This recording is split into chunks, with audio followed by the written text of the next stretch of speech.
Hello everyone, my name is Aman and welcome back to my YouTube channel Aman true crime. आज जो मैं वारदात आपको सुनाने जा रहा हूँ वो एक ऐसे क्राइम से जुड़ी हुई है जिसे सुनकर आपके भी रोंगटे खड़े हो जाएंगे। आजकल के ज़माने में हमें अपने बच्चों को लेकर बहुत ज़्यादा अलर्ट रहने की ज़रूरत है, क्योंकि समाज में इतनी ज़्यादा गंदगी फैली हुई है कि वो लोग ना बच्चों को देखते हैं और ना ही बड़ों को। हमें अपने बच्चों को लेकर बहुत ज़्यादा सतर्क रहने की ज़रूरत है। आजकल के ज़माने में ये फैशन हो गया है कि हम लोग सब अपने अपने काम से मतलब रखते हैं और बच्चों पर ध्यान नहीं दे पाते। बच्चों को दूसरे के हवाले हम कर देते हैं और हम सिर्फ कमाने की धुन में लग जाते हैं। हालांकि हम लोग ये नहीं सोचते कि ये सब हम किसके लिए कर रहे हैं, अपने बच्चों के लिए ही। अगर हम उनको एक सेफ जिंदगी नहीं दे पा रहे हैं तो हमारे लिए ये पैसा वगैरह सब बेकार है। आज की कहानी में कुछ ऐसा हुआ है जिसके बारे में सिर्फ सोचकर ही अफसोस हो रहा है। तो चलिए आज के इस केस को पूरी तरह से स्टडी करते हैं। So let's start today's case,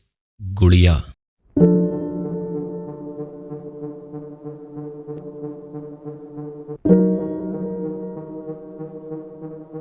इस बच्ची का नाम तो बताया नहीं जा सकता, लेकिन इस वीडियो में हमने उसका नाम गुड़िया रखा है। कुछ जगह माँ बाप की मजबूरी होती है कि उन्हें बच्चों को छोड़कर कमाना जरूरी होता है, लेकिन कुछ जगह ये सब फैशन बना हुआ है। जहाँ मजबूरी है वहाँ उन्हें भी अपने बच्चों के लिए थोड़ा बहुत सोचना चाहिए। आजकल की दुनिया को देखते हुए हम किसी पर भी आंख बंद करके भरोसा नहीं कर सकते। ये आज की कहानी में आपको पता चलेगा। कभी कभी हमारी की हुई लापरवाही हमारे बच्चों की जिंदगी बर्बाद भी कर सकती है। हमें हर वक्त बाज जैसी निगाह अपने बच्चों के लिए रखनी होगी। आज की वारदात जो मैं आपको सुनाने जा रहा हूं उसमें आप देखेंगे कैसे एक 10 साल की बच्ची के साथ उसके माँ बाप थोड़े से गाफिल क्या हुए और उस बच्ची की पूरी जिंदगी बर्बाद हो गई। किस तरह वो बच्ची 2 बूढ़ों के जाल में फंस चुकी थी जो कि रोज उसका फायदा उठाते थे। ये कहानी सिर्फ समाज के लोगों को नहीं बल्कि पूरी दुनिया की इंसानियत को शर्मसार करने वाली है। Today's true incident is from Chhattisgarh, Baroda. Baroda बाजार एक छोटा सा गाँव था और यहाँ पर बहुत कम लोग रहते थे, और जो लोग रहते थे वो भी मेहनत मजदूरी करने वाले थे। अक्सर यहाँ के लोग मेहनत मजदूरी करने गांव के बाहर जाते थे और इस टाइम गांव में और भी कम लोग होते थे। एक दिन बड़ौदा बाजार की 10 साल की बच्ची अपने घर से अपने बाप के कहने पर कुछ सामान लेने के लिए एक दुकान पर जाती है। ये लड़की जिस दुकान पर सामान लेने जाती है तो उसी दुकान के सामने एक घर था और उस घर के दरवाजे पर एक औरत टकटकी बांधे हुई इस लड़की को देख रही थी। वो औरत उस लड़की को बहुत ज्यादा ध्यान से देख रही थी और उसके पैरों की तरफ भी देख रही थी। ये औरत नोट करती है कि ये लड़की अपने पैरों से सही से चल नहीं पा रही है, इसको पसीने भी बहुत ज्यादा आ रहे हैं और उस दिन गर्मी भी काफी थी, गर्म मौसम था। जब वो लड़की ठीक से चल नहीं पा रही थी, उसके पैर आगे नहीं बढ़ पा रहे थे, तभी ये लड़की बेहोश होकर अचानक जमीन पर गिर जाती है। और जैसे ही ये लड़की जमीन पर गिरती है तो वो औरत भागी हुई आती है और इस लड़की को देखती है और फौरन ही उसके घर पर कहलवाती है कि आपकी बेटी चक्कर खाकर यहाँ पर गिर गई है। और खबर सुनकर उसके माँ बाप फौरन ही भागते हुए वहां पर पहुंचते हैं। उसका पिता कहता है कि अभी तो ये घर से बिल्कुल सही निकली थी और इसकी तबीयत भी एकदम ठीक थी और ये दौड़ती हुई कुछ लेने आई थी, लेकिन फिर अचानक इसकी तबीयत ऐसे कैसे खराब हो सकती है। वो औरत उसके माँ बाप को बताती है कि मैंने भी उसको देखा था, जब ये उनकी दुकान पर जा रही थी तो ये बिल्कुल ठीक थी, लेकिन जब ये वापस आई तो इसके पैर लड़खड़ा रहे थे, ये चल भी नहीं पा रही थी और देखते ही देखते अचानक ये गिरकर बेहोश हो गई। इसलिए मैंने फौरन उसके पास आकर उसे उठाने की कोशिश की। और ये बात होने के बाद ये लोग रमेश, जो कि दुकान वाला था जिसकी उम्र लगभग 45 साल थी, ये सभी लोग उसकी दुकान पर पहुंचते हैं और जाकर उससे पूछताछ करते हैं। रमेश कहता है कि मुझे नहीं पता और हो सकता है कि आज गर्मी ज्यादा है इसलिए ये बेहोश हो गई होगी, और ये मेरी दुकान पर कुछ सामान लेने आई थी और मैंने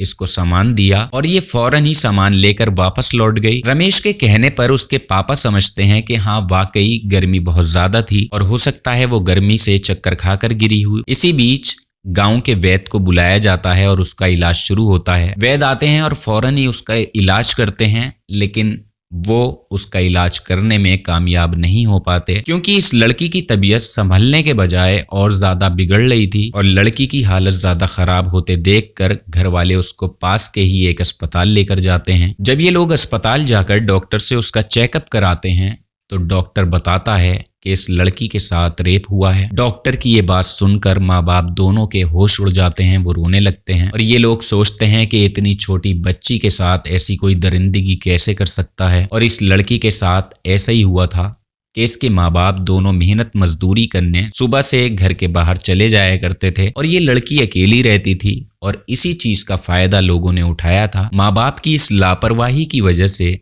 उस लड़की की जिंदगी इस टाइम बर्बाद हो चुकी थी। इस तरह जब माँ बाप को ये बात पता चलती है तो फौरन ही वो दौड़ते हुए पुलिस के पास मदद के लिए जाते हैं और जाकर पुलिस को सारा मामला बताते हैं। उस लड़की के पापा पुलिस में उसकी रिपोर्ट लिखवाते हैं। उधर अस्पताल में इस लड़की की हालत और ज्यादा बिगड़ती जा रही थी और पुलिस फौरन अस्पताल पहुंचती है और देखती है कि ये लड़की इस वक्त बयान देने के लायक नहीं है। इसलिए पुलिस उसके माँ बाप से इंक्वायरी करती है। पुलिस वाले उसके पापा से पूछते हैं कि क्या आपकी कोई दुश्मनी है, क्या आपको किसी पर कोई शक है। पुलिस की ये बात सुनकर पिता पुलिस को बताता है कि मुझे एक दुकानदार जिसका नाम रमेश है उस पर शक है और एक औरत जो है ये भी यही बता रही है कि जब हमारी गुड़िया इधर से गई थी तो सही थी, लेकिन जब वो वहां से वापस लौटी तो उसकी तबीयत बिगड़ चुकी थी। पुलिस फौरन उस आदमी यानी कि रमेश की दुकान पर पहुंचती है और रमेश को गिरफ्तार किया जाता है और पुलिस बहुत सख्ती से रमेश से पूछताछ करती है। रमेश बहुत ज्यादा देर तक इस बात को पुलिस से नहीं छुपा पाया और रमेश अपना जुर्म कबूल करता है। रमेश पुलिस को बताता है कि हाँ, मैंने इस लड़की के साथ रेप किया है, लेकिन इस गाँव में मैं पहला आदमी नहीं हूँ जिसने इस लड़की के साथ ऐसा गलत काम किया है, बल्कि यहाँ पर और भी बहुत से लोग हैं जो कि इस लड़की के साथ ऐसा काम करते आए हैं। रमेश पुलिस को बताता है कि इसी गांव का एक आदमी है जिसका नाम है कुंडलाल। उसकी उम्र लगभग 65 साल है। वो इस लड़की के साथ पहले भी शारीरिक संबंध बना चुका है और मैंने इन दोनों को एक दिन इस हालत में देख लिया था। रमेश को देखकर गुड़िया तो वहां से भाग जाती है, लेकिन कुंडलाल वहीं पर खड़ा रहता है और मैंने कुंडलाल से पूछा कि तुम यहाँ पर क्या कर रहे थे। तब कुंडलाल ने मुझे बताया कि मैं इस लड़की को 10 रुपए देता हूँ और जो भी मैं चाहता हूँ वो 10 रुपए में करता हूँ। मैंने उसको लालच दिया था कि अगर तुम्हें 10 रुपए रोज चाहिए तो जैसा मैं कहूँ ऐसा ही तुम्हें रोज करना होगा। और इस तरह ये लड़की रोज मुझसे 10 रुपए लेती है और जो मैं कहता हूँ वो ये करती है। कुंडलाल की ये बात सुनकर रमेश को भी इसी तरह के ख्याल आने लगे। रमेश के अंदर भी जानवर जागने लगा और रमेश सोचता है कि जब मेरी दुकान पर ये लड़की आएगी तब मैं भी उसके साथ ऐसा ही काम करूंगा। और एक दिन जब वो लड़की रमेश की दुकान पर सामान लेने आती है तो रमेश ने भी उसे अंदर बुलाकर उसके साथ रेप किया। लेकिन उस दिन गर्मी बहुत ज्यादा हो रही थी और कुंडलाल जो था वो एक बूढ़ा आदमी था, रमेश एक जवान था, इसलिए बच्ची बर्दाश्त नहीं कर पाई और फिर इसी दौरान लड़की को होश आने लगता है। उसकी हालत पहले से बेहतर हो गई थी और जैसे ही वो लड़की होश में आती है फौरन पुलिस उसका बयान दर्ज करती है। लड़की जिन जिन लोगों का नाम बताती है उन लोगों को पुलिस गिरफ्तार करती है। पुलिस कोशिश करती है कि उन सभी लोगों को कड़ी से कड़ी सजा दिलवाई जाए। इस वारदात को सुनने के बाद हमें अपने बच्चों का और ज्यादा ध्यान रखना चाहिए। एक ऐसा इंसान जो उसके बाप से भी बहुत बड़ा था, उसने छोटी 10 साल की बच्ची की जिंदगी बर्बाद कर दी थी। बच्चों पर नजर रखनी इस टाइम जरूरी है। वो जिनके साथ उठते बैठते हैं वो लोग कैसे हैं ये देखना चाहिए। लेकिन घिन आती है ऐसे लोगों पर और ऐसी उनकी सोच पर। इन्होंने जो किया उसकी सजा इन्हें मिल रही है, मगर सोचिए उस बच्ची का, क्या वो कभी इस सदमे से बाहर निकल पाएगी? शायद कभी नहीं। इस कहानी को लेकर आपकी जो भी राय हो आप नीचे कमेंट सेक्शन में लिख सकते हैं और अगर आप ट्रू क्राइम सुनना पसंद करते हैं तो आप मेरे साथ जुड़ सकते हैं, चैनल को सब्सक्राइब कर सकते हैं। We meet you soon with new incident. Take care of yourself.